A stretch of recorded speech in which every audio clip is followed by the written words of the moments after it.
Another guest on Acoustic Alternatives, live from Grove Studios. And Grove Studios is a great place. I have to actually show Aspen around a little bit. Grove Studios is a place you can put your band in. If you don't want to practice in your garage, you want to go somewhere quiet. It's not quiet when you're in there, but it'll be quiet for your neighbors. It's an awesome spot and very affordable, 24/7 keypad operation. And they've been hosting my podcast since I started doing it about a year and a half, almost 2 years ago now. And I'm grateful to them because without Grove Studios, I'm not doing this. I was encouraged to do it by them. They said, we would love for you to do a podcast at our studios. Sure, why not? So here I am. So thanks to Grove Studios. They are a great host of this fine podcast called Acoustic Alternatives. And this is a reschedule of something that should have happened back in January. But it sounds like, actually, Aspen, this might be better timing because we're a little closer to the release of your forthcoming album. Most definitely. Thank you so much, John, for having me. And this space is really nice.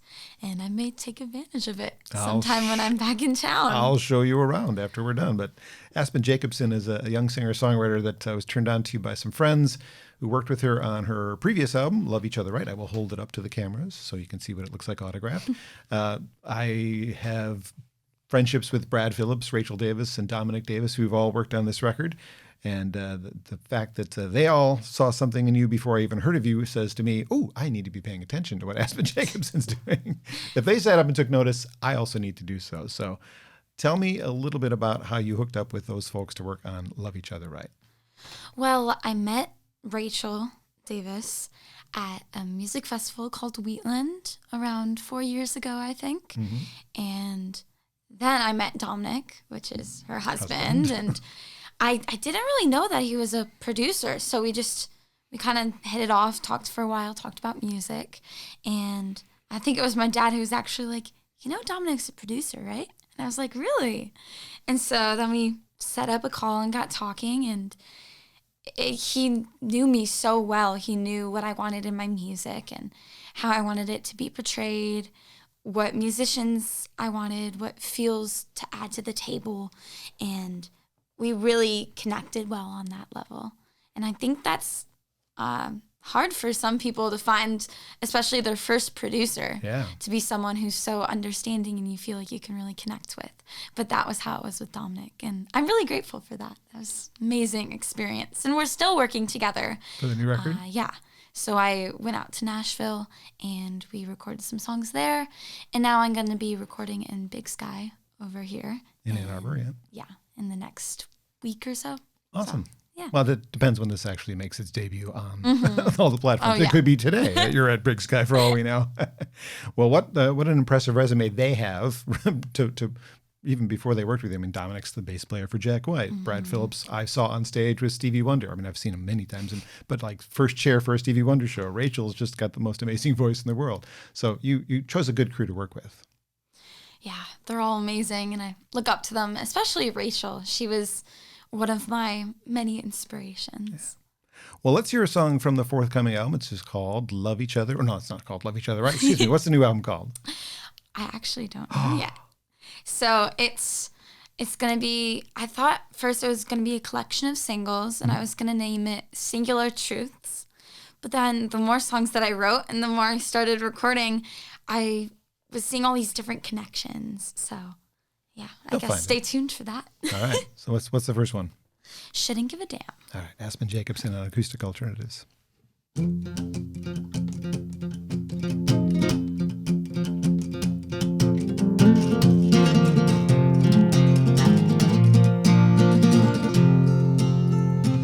a.m. caffeine. I don't want to fall asleep. 'Cause your misted over eyes are haunting my dreams. Sorry. Yes, it helped me, but hurt my guilty mind. Now you're cleaning up your ashes and what's left of your pride. And you don't even know who I am. You just take everything that you can. And I shouldn't give a damn. You think you love me, but you fall in love too fast. Not here to please you, I guess.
a song I think is going to be in your set for a long time to come. That's a great tune. Oh, yeah. And I'm glad it's not about me. Shouldn't Give a Damn, Aspen Jacobsen on Acoustic Alternatives, and one of the songs that will be on the forthcoming yet to be titled album, which could be called, I don't know, Acoustic Alternatives. No, just kidding. No, don't do that.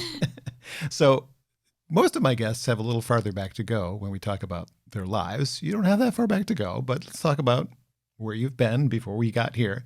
Has Commerce, Michigan been your home your whole life, or have you lived elsewhere? My whole life. Your whole I've life. lived in the same house my whole life, but I find that I've been moving around a lot lately, visiting friends from all over the place.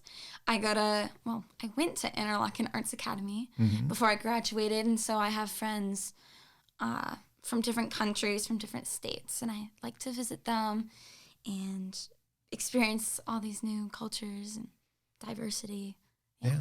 Well, obviously, life is consumed by music at this point. Before you picked up an ukulele and played in front of people at the age of 9, what was life like? Like, what did you do for fun before that?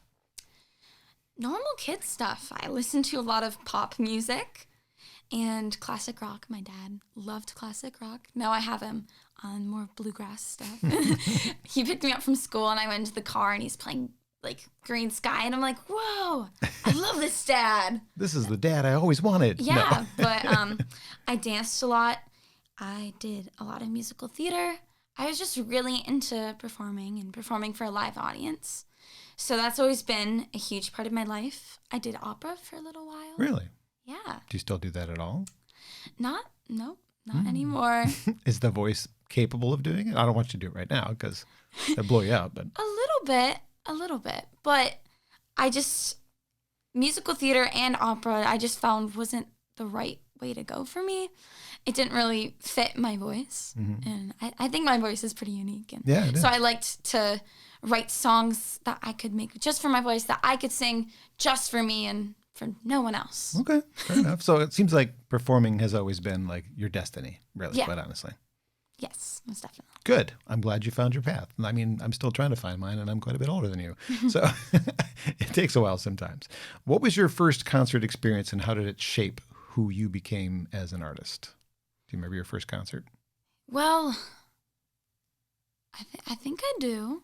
Well, I did a lot of open mics, and I remember I would get up on the little stage that they have, and I'd talk a lot. I talk a lot about the songs that I wrote just in my bedroom, and I don't know if the stories were very interesting, but I talked a lot about them, and I'd go up there and I'd sing my song, and I'd get off the stage, and I loved just talking to people in the audience. And so after, I would connect all I could with the people in the audience, and I kept on going back. And I opened for Jill Jack, one of my mentors in my early ages, and she really helped me with my confidence, actually. And I didn't want to put on a CD release party. I was like, no one's going to come. And she's like, people are going to come, and who cares if they don't, You're going to keep on drawing people in, hopefully. Got to start somewhere. Yeah, you got to start somewhere. And so she really helped me with that. And I opened for her at the Arc, which was a huge... I was there, actually. I may have brought you on stage, quite possibly. Oh. I did that a lot back then. Yeah, well, I loved the Arc. That was like where I wanted to see myself. And so it was amazing to get up on that stage. And it was a huge crowd, so... Yeah, cool. What about the first concert you attended? Do you remember the first concert you went as a fan? I went to, I believe it was Train in the Fray. I may have been at that as well. Really? Quite honestly. It was at DTE Energy. Yeah. And my dad and I won some tickets. We used our phone and we called when we heard it on the radio. And my dad just got this like new Samsung phone. And he was like, this is going to work great. And it did. So we scored those tickets. Yeah. And we went, and yeah, it was a good time. Did that light anything in you as a performer? Like, God, I want to do that too. I mean, like, the kind of music they do and the kind of music you do are different things, but you still have to take it from experiences from seeing people at some point. Yeah, I mean, it excited me, but I think that was before I really knew that music was the path for me. I think what really hit me the most was going to music festivals. And we've talked about this before, yeah. but not in front of people. Yeah, Wheatland Music Festival was the first music festival that I ever went to, and to see all these performers, especially off stage at like 1 a.m, 2 a.m, still jamming. And they had these huge jam circles. And I was invited to come and go on the outskirts and watch. And sometimes I'd play along with my little mandolin, and I'd see performance on the stage. And I was like, wow, they're real singer-songwriters. They're talking about their music. They're talking about the stories behind their music. Mm-hmm. So it's more than just performing some songs for some people. It's a connection and storytelling. Fair enough. Pre-going to Interlochen, you were in regular school, I assume? Maybe? Yeah. So did the people that you hung out with at school listen to the same kind of music that you did? Or, I mean, did you find yourself in kind of a divide there? I feel like there was definitely a divide. I was like, no one really understands me.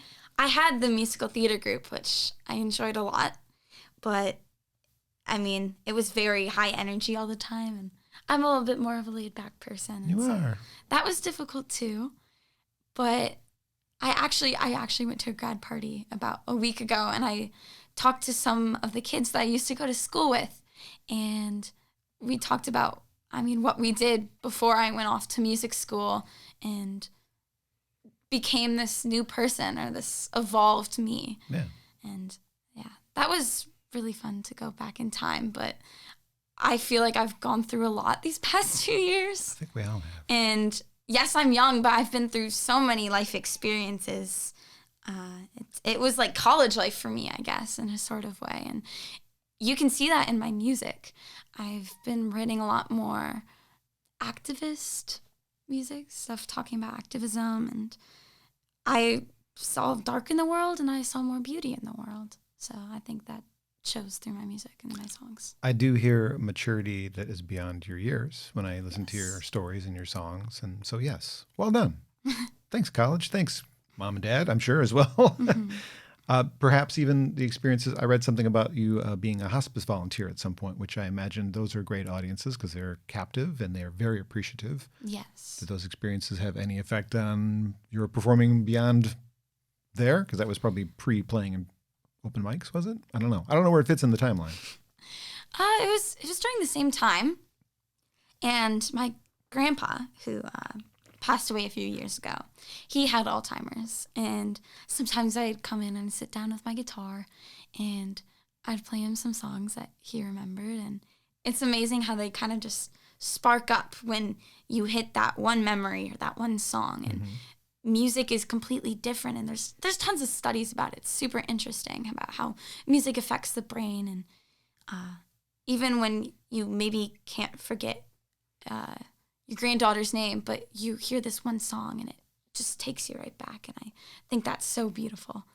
And so that's how I started getting into it, and I've played tons of old-time covers.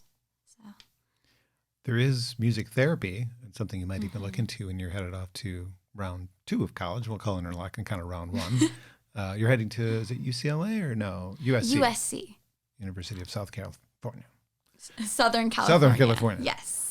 I've never been there. So perhaps they have something like that. I mean, if that really affected you deeply, it might even be something to look into as okay, not saying you're not going to succeed, but succeeding in the music business is very hard. So having a backup plan, something that you can make money at if this doesn't work out. And again, I think you've got the goods to work it out. Otherwise, you wouldn't be sitting across from me. But have a plan just in case it doesn't. Something else you would want to do. And maybe that's it. Maybe it's finding a way to bring people their memories back by playing music for them. And most definitely. You can make a living doing that. It can be done. So it has to start somewhere. And it sounds like, from what I read as well, that your musical talent didn't come from like your parents going, hey, we're musical, you should be musical. Or we have records on all the time. I mean, it seems like it just came to you without any like nurturing from your parents. Is that true? I feel like a lot of songwriters, especially my age, are like, music has been a huge part of my life since the get-go, and I don't think that was my case. None of my family or extended family is that musical. I mean, my mom took a few piano lessons, and we had a piano in our living room, and I would sit down and I kind of tap on the keys, but that was about it. And so I think it was mostly influences around me that I had to search for. I had to convince my parents to go to music festivals. I had to look up old videos of Joni Mitchell or James Taylor because I didn't know who they were. Mm-hmm. So I guess I kind of found my own path. If you have your own kids, you will be the nurturer of the music and the kids then. Oh, yes, most definitely. My kids are going to have so many instruments. I'd be like, hey. I just saw you recently at Trinity House in Livonia performing some of the songs that you've got ready for this next Untitled record. And one of them I wanted to ask about because it was pretty moving was Monday Mourning. Tell me about that one. I wrote that about a year ago when I was at school, and I wrote it about gun violence. We had this one class called Space at the Table where we talked about all these controversial topics like religion, gender, sex, and one of the topics was politics and gun violence. And so I sat down and that topic really hit home for me. I remember as a kid growing up, well, I guess I'm still kind of a kid, but I remember talking about lockdown drills, and we'd sit in the classroom and they'd share scary stories. And I remember some of the kids in the class would be crying, and I would be scared to go to school some days, and especially after drastic events or mass shootings. And I feel like now more and more they're being treated like natural disasters because they happen so often that we're kind of forgetting them in a way. And I mean, the Uvalde shooting was really recently, and I spoke about that at Trinity House before I played this song. But that really struck a chord in me. And the saddest part is every time I play this song, there's a new shooting to talk about. So I think there were 13 this past weekend that we didn't hear about. Yeah, I just said that many shootings since Uvalde. Like, come on, really? I mean, yeah, we're in a bad spot. I mean, the worst thing I had to worry about when I was your age in school was a tornado drill. Mm-hmm. I never had a lockdown drill. Yeah. So your generation has been through a different thing than me. Yes. So the song is one I think you had planned to play anyway. Yeah. Aspen Jacobsen's on Acoustic Alternatives. This is called Monday Mourning. It's in a different tuning. I'll let you handle that. I'm not good at tuning.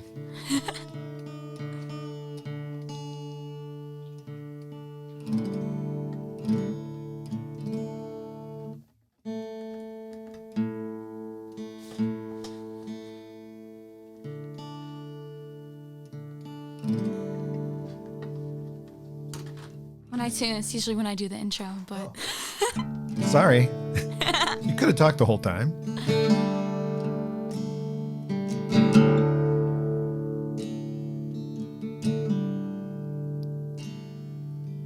Over the phone, I can hear them hold their breath. The silence fills the halls, echoes of gunshots in their heads. That's their life in the hands of a stranger. Their life in their heart beats fainter. These Monday mornings left in mourning.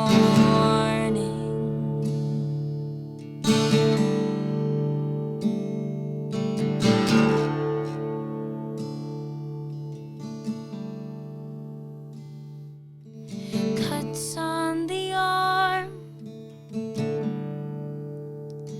from all the hurt we say. Gun to the head, 'cause she'll do anything to take the numbness away. And that's her life in the soul of a stranger. Her life and her heart beats fainter. These Monday mornings left in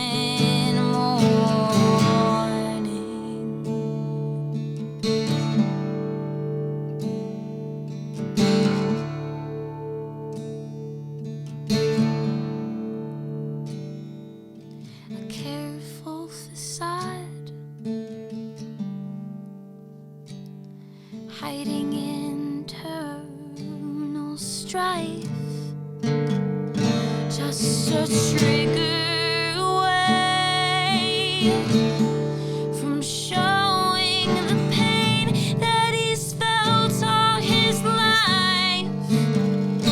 And he's firing off his anger and rage with the bullets that fly past our faces, past our conscience and our constitution. And that's his life in the mind of a stranger. His life taking away more lives. These Monday mornings left in mourning.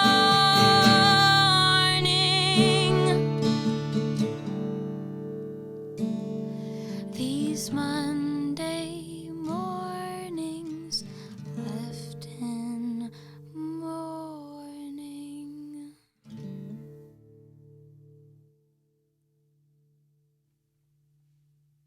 Wow. Aspen Jacobsen on Acoustic Alternatives. Monday morning or mornings. Monday morning.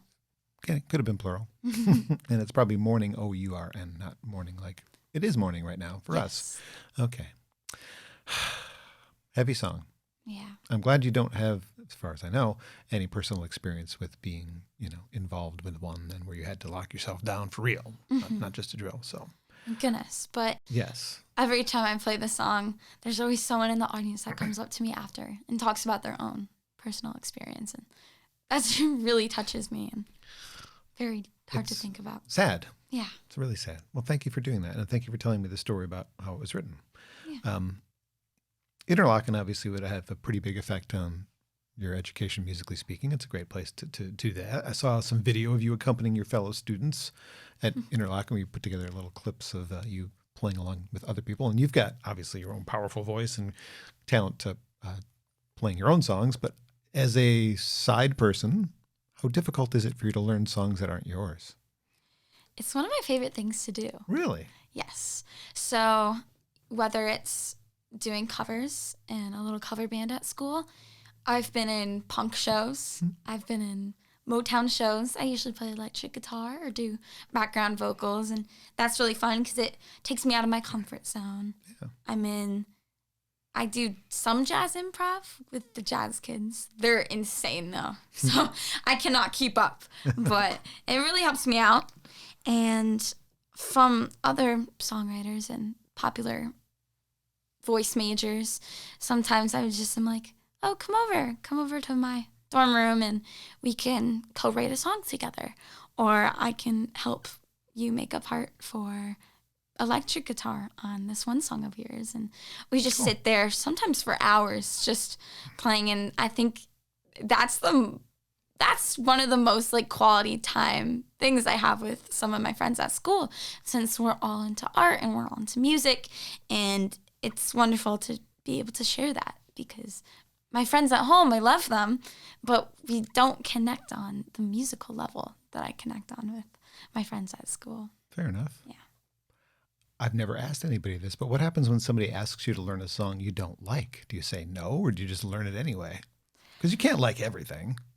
I love music. I make it something I like. Okay. Honestly, if I don't like a specific way things go, then I'm, hey, how about we go to this chord instead of this chord? And usually it's like, oh yeah, that'd be cool.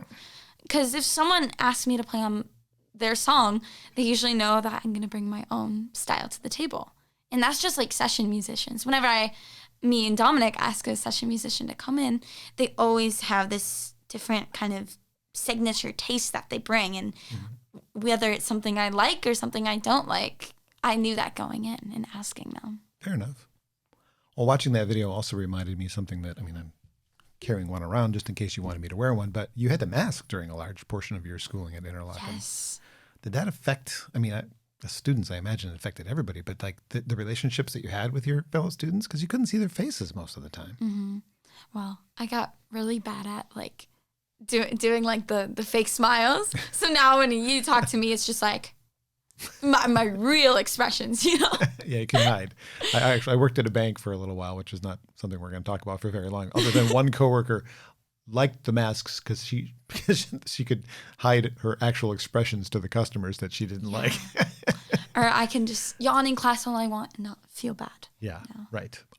Can't see that. No one knows about you kind of tough in your face. But on a serious note, I think it did. And I mean, I'm a very connective person. I really like to read people and read their body language. And it's hard to do that without a mask. And I mean, thank goodness the mask isn't covering the eyes, because then that would be a real big issue. Yeah. But I also had to wear them for most of my performances. Which and so I learned... awkward, because it sounds like this. Mm-hmm. But I learned a lot about breath support, because it was a lot harder to sing in a heavy KN95 when you're belting serious songs on stage and be able to have the breath support to do that. Yeah, you're not a delicate singer. You kind of got a big voice, which is a good thing. And again, another reason you're here, because you impress me. The USC choice as a college, why? What did they have to offer that nobody else had to offer? Well, it was between Belmont in Nashville, Berkeley in Boston, and USC in LA. And I adore Nashville, but I feel like if I was going to go to Nashville, then I want to get my own apartment and just start doing gigs and co-writing with people. Mm-hmm. I didn't really want to go to school in Nashville. And so... it would be a distraction, I think, is what you're trying to say. And Berkeley's great. I went to their guitar summer program, and they actually gave me a scholarship to go to school there, which was really nice of them. And I thought about it for a long time, but my primary instrument would be guitar, and it would mainly be guitar work, which is something that I wanted, but I also wanted something more well-rounded as a whole. And there were so many people that go to Berkeley, which is good in a way, but it's also bad because you're not getting that one-on-one help from professors. And at USC, there's only about 6 songwriters that are accepted every year. Really? And so I like small, close-knit groups. Me too. I mean, that's what Interlochen was like. And USC also isn't just a music school. I mean, there's great business programs. I'm going to have friends who are lawyers, which is always helpful, you know.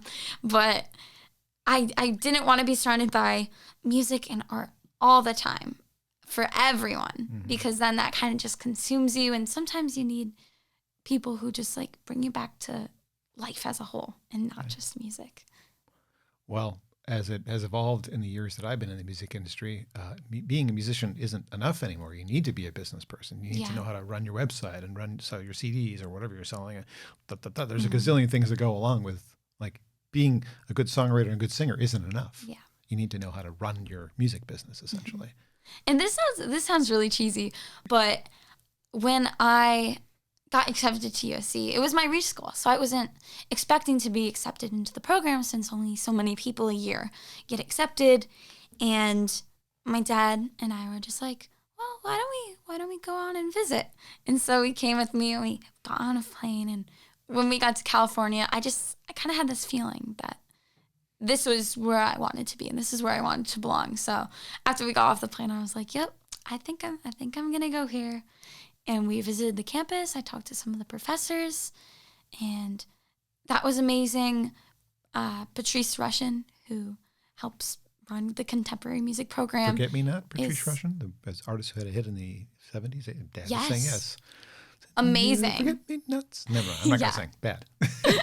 But she's amazing, and she reminds me a lot of Courtney Kaiser Sandler, who teaches at Interlochen. And so I felt like it was going to be a great transition for me. And Courtney, Joshua Davis, some of my teachers at Interlochen, they were like, you have to go here. You have to. And so I decided to. High five. Congratulations. One of the only 6. Nice for you.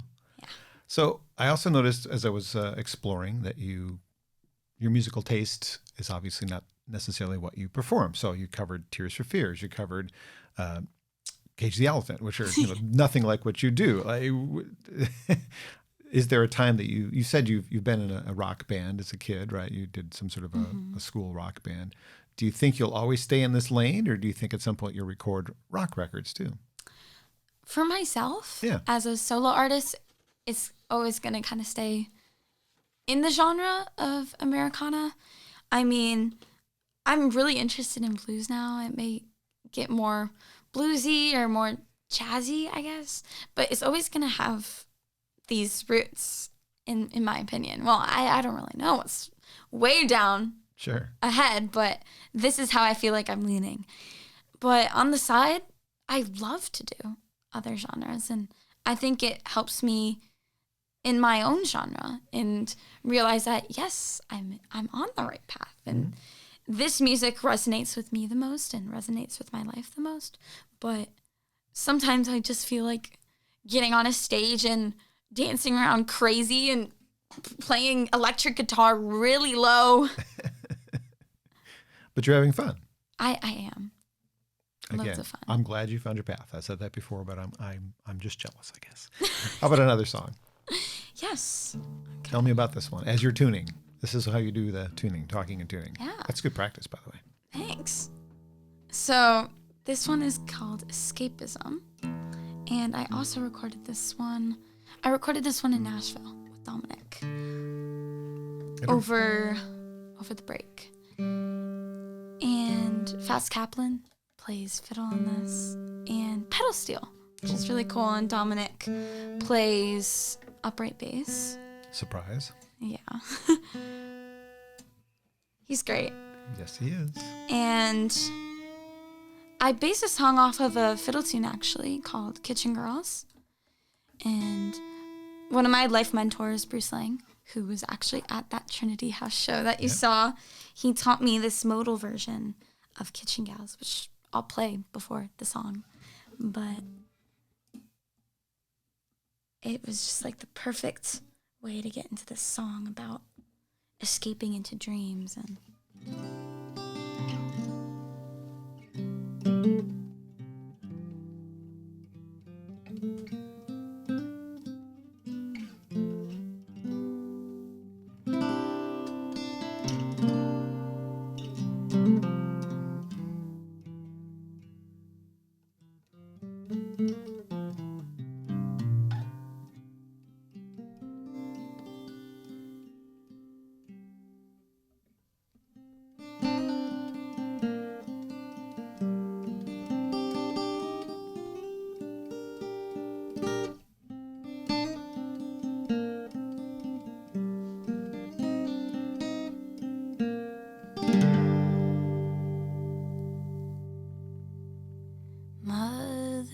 dreams, won't you comfort me?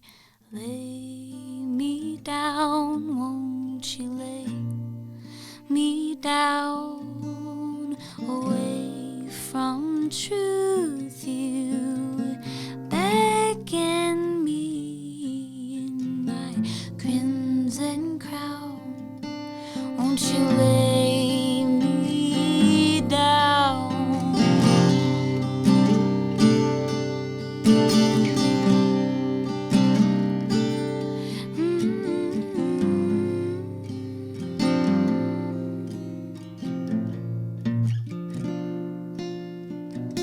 Sorrow has come and slit me open right here on the ground, right here on the ground. No, moving in close till nature chokes, and hear the bells sound right here on the ground.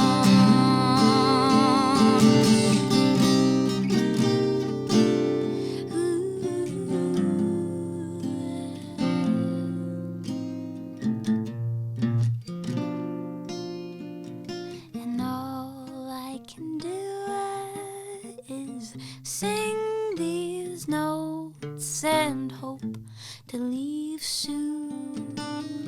Hope to leave soon.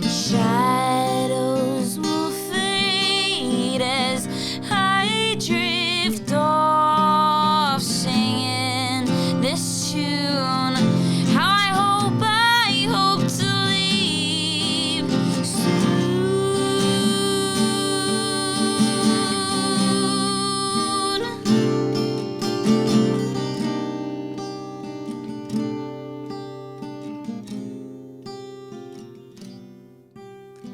Lay me down, lay me down, no, lay me down, why don't you lay me down? Come on and lay me down, just lay.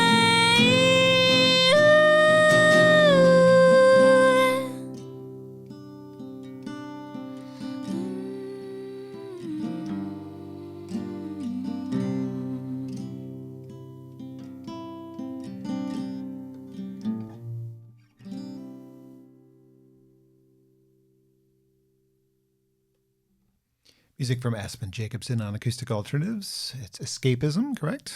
Yes. Since I don't have a song title in front of me, I have to try and do that from memory.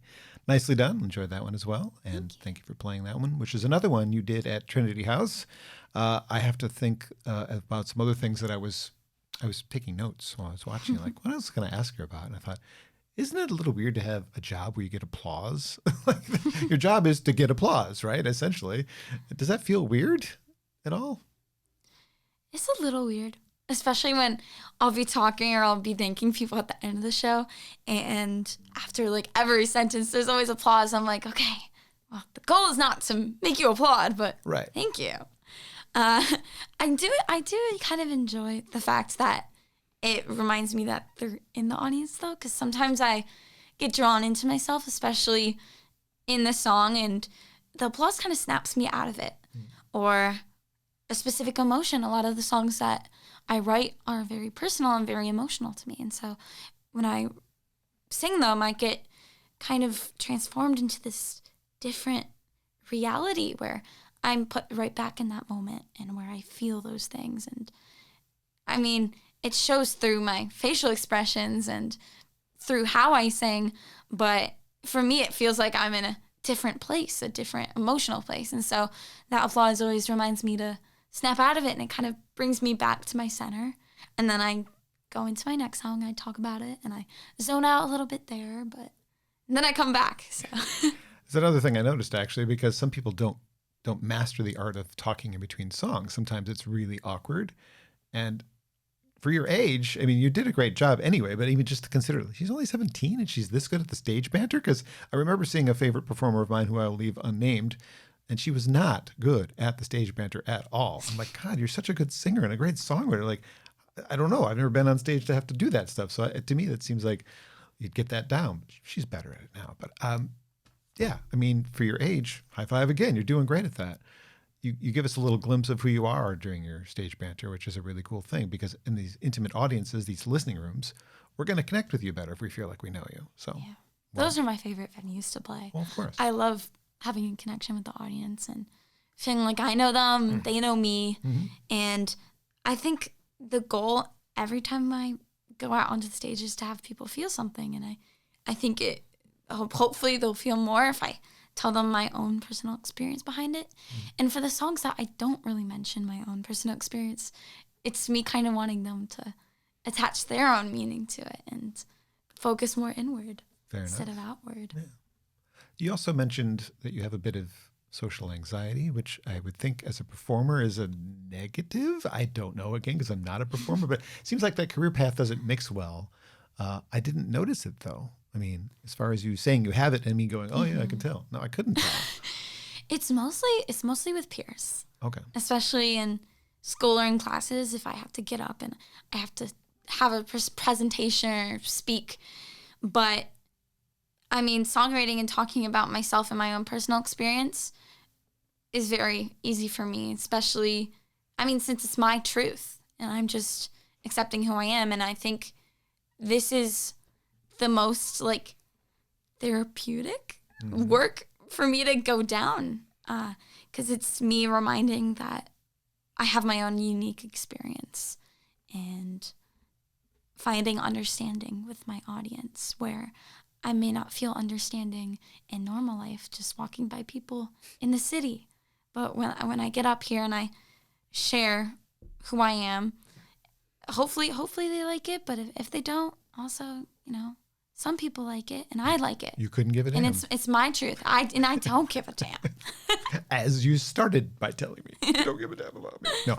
Anyway, I found that confidence to say that out loud, and then like realizing that you've chosen a profession that not everybody's going to like you, no matter what you do. I mean, obviously people that come to see you on purpose are going to like you, but you're going to play festivals and people are going to go, ugh, and they're going to walk away. I don't know why, but they will. And especially with my new music, since it's more controversial and since I'm learning more about myself and sharing more of my views and experiences, I mean, people aren't going to share that same experience, and I have to be okay with that and accept it. It's a great maturity step. Actually, that reminds me of something else you said. You were talking about your song Georgia Boy, and you said, this song reminds me of my youth. And I said, what? You are still in your youth? Like, are you crazy? Because this is your youth, kid. I know. I don't even know what my youth is anymore. I'm too old to remember my youth. Anyway, you can enjoy your youth and then reflect on your youth as well. Yes. You mentioned some of the stages you've played. No disrespect to any of the stages that you've played, but which one is your actual favorite to play? It's difficult because there's different. I know, they're all great. I love Course and Auditorium at Interlochen. Kresge Auditorium at Interlochen.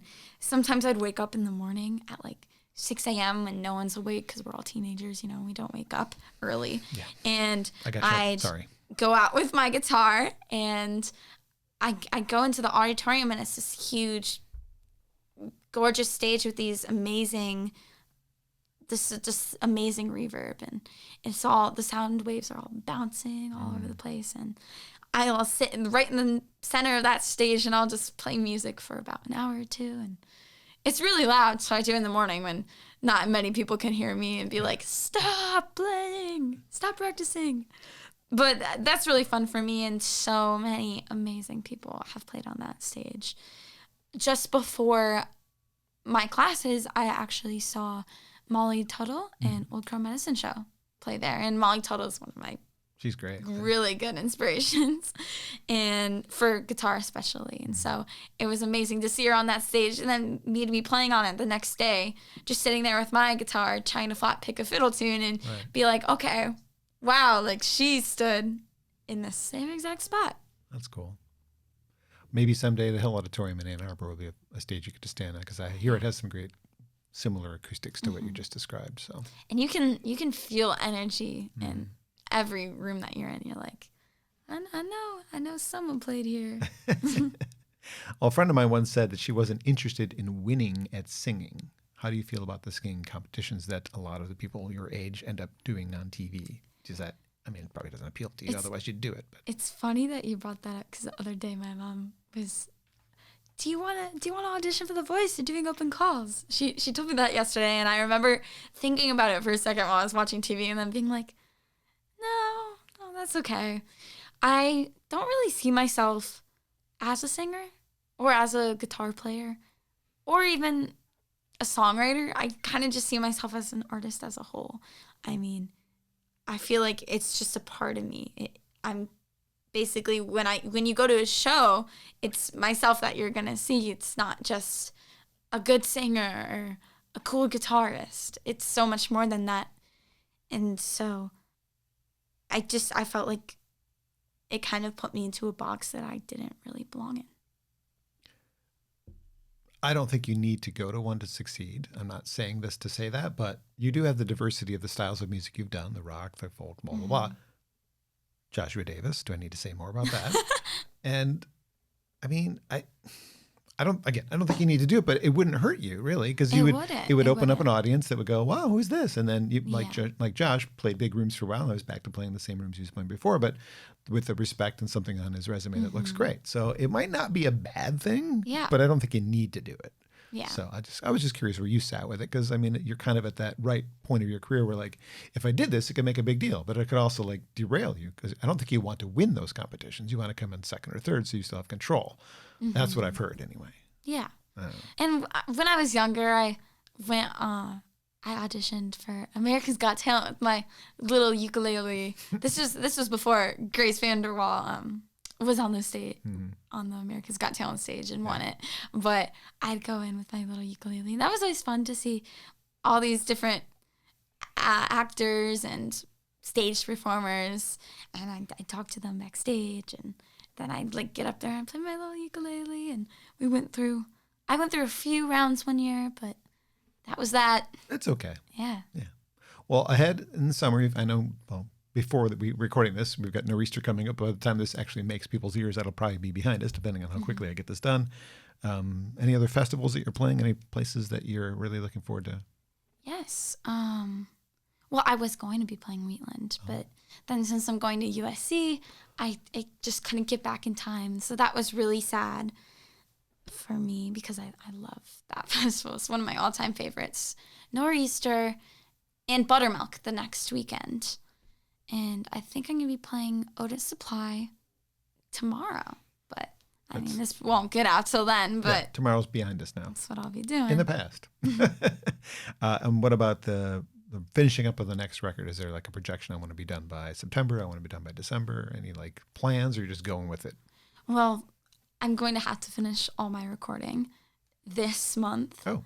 And so, because I'm going to be in Pennsylvania, and then I'm going to be going to California. And so I wanted to get them all done here in Michigan. Cool. And not really. Okay. Not really. Well, yeah. I'm sure since we're connected, you will connect me with your new record, because actually I pre-ordered it, didn't I? Yes, I did. AspenJacobsen.com with an E-N, not an O-N, because there's different ways to spell Jacobsen, is the best place to find all the awards and honors that you've received over the years, which are plentiful. More congratulations. Gosh, you're doing great. Do you think you have one more song in you? I know it's Mourning. Oh. I know you thought only 3, but here I am springing 4 on you. You know lots of songs. It doesn't have to be one of your new ones. It could be. Or it could be one you haven't even... Maybe it's the one you're recording at Big Sky next week. It could be. It's your comfort level. What are you prepared to sing and play? I'm going to do a more emotional song that I wrote. I don't have any Kleenex, so Dear don't. Brother. There's a video for this one.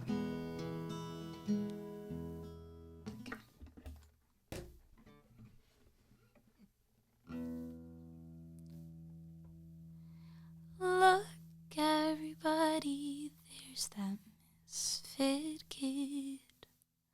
Look, everybody, there's that misfit kid. Look, everybody, there's that misfit kid. Look, everybody.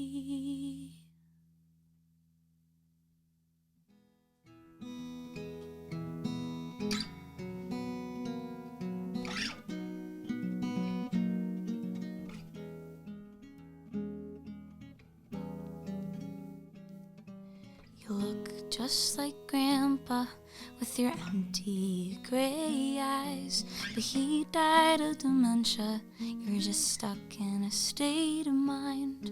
When I wrapped my arms around you, I was scared I'd hurt your ribs, so I sneaked protein in your smoothies, prayed you wouldn't be so thin.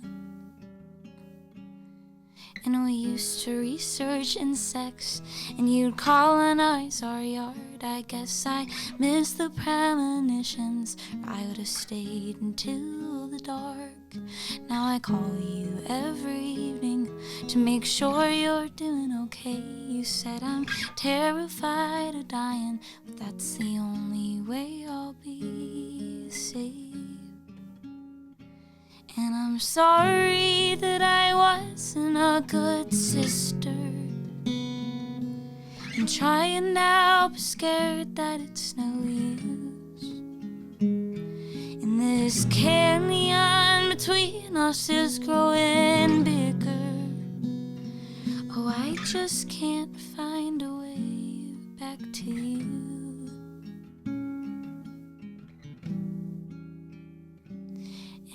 It's more than a diagnosis. That's what the doctors claim, but they can only triple your dosage. Your emotions kept at bay, and it's just so damn hollow. Where your passion used to live, go ahead and take another pill to swallow. We've got nothing else to give.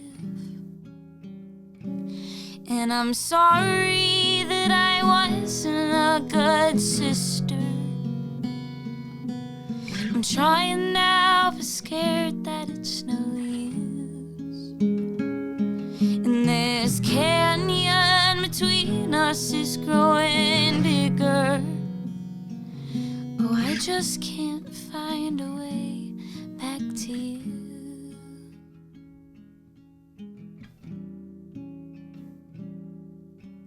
Look, everybody, there's that misfit kid.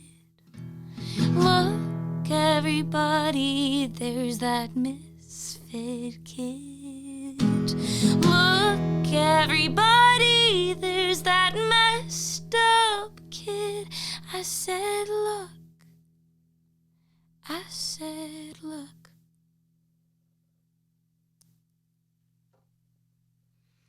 Dear brother. Aspen Jacobsen on Acoustic Alternatives. Beautiful tune that I'm afraid to ask about because I don't know if it's true or not.